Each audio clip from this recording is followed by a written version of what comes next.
Penipuan digital kini semakin merajalela, terutama dengan kemajuan teknologi yang menawarkan berbagai celah bagi para pelaku kejahatan siber. Salah satu kelompok yang kini menjadi target utama adalah mahasiswa. Mahasiswa seringkali dianggap rentan karena aktivitas digital yang tinggi, kurangnya pengalaman, serta kebutuhan akan informasi dan layanan daring yang cepat.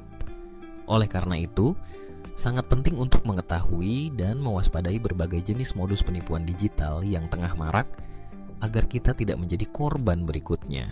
Mari kita bahas 5 modus penipuan digital terbaru yang mengincar mahasiswa beserta cara pencegahannya.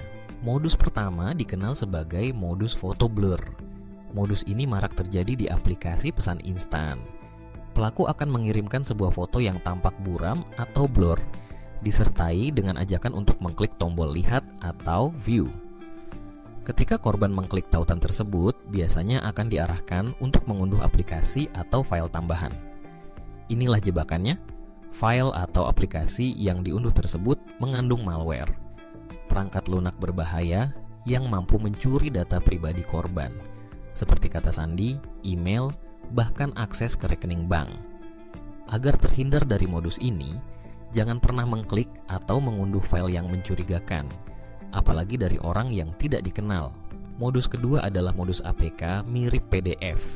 Penipu memanfaatkan file APK, yaitu format aplikasi untuk perangkat Android, dan menyamarkannya seolah itu adalah file PDF pada umumnya.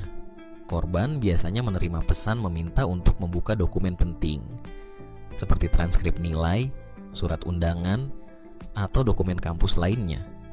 Namun, saat file tersebut diklik, ternyata perangkat mengunduh aplikasi berbahaya yang dapat mengakses data sensitif, mulai dari kontak hingga data keuangan. Selalu perhatikan ekstensi file sebelum mengunduhnya, dan pastikan hanya menerima aplikasi dari sumber resmi seperti Google Play Store. Modus ketiga, yang juga banyak memakan korban adalah modus kuras rekening lewat kode QR, atau dikenal dengan istilah phishing. Modus ini menggabungkan teknik phishing dengan kode QR. Pelaku membuat kode QR palsu yang jika dipindai akan mengarahkan korban ke situs web berbahaya, atau bahkan secara otomatis mengunduh aplikasi berisi malware. Terkadang, kode QR ini juga digunakan untuk melacak lokasi korban atau mengakses daftar aplikasi di ponsel. Kode QR bisa dengan mudah ditempelkan di tempat umum, dikirim melalui email, atau disisipkan dalam promosi digital.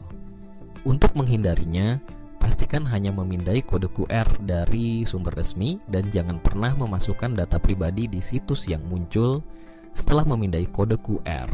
Penipuan keempat adalah modus pegawai pajak palsu. Dalam kasus ini, pelaku berpura-pura menjadi petugas atau pegawai dari Direktorat Jenderal Pajak. Mereka akan menghubungi korban melalui email atau aplikasi pesan, mengaku bahwa korban memiliki tagihan pajak yang harus segera dibayarkan. Biasanya, mereka akan mendesak korban untuk segera membayar melalui metode pembayaran yang mencurigakan, seperti transfer ke rekening pribadi. Jika Anda menerima pesan serupa, jangan panik.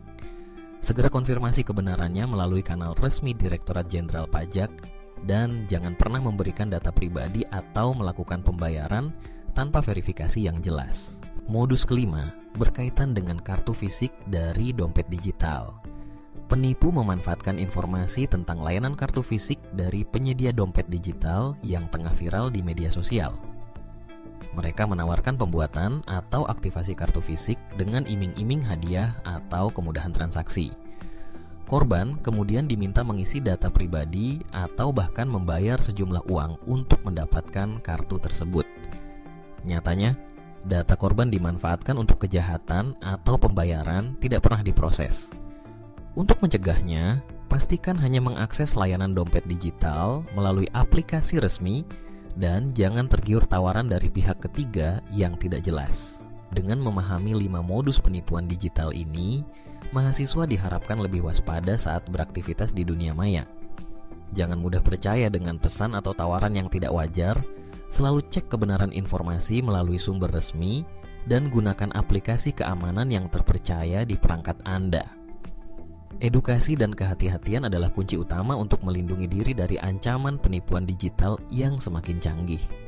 Tetap waspada, selalu berpikir kritis, dan bagikan informasi ini ke teman-teman Anda agar semakin banyak yang terlindungi dari bahaya penipuan online masa kini.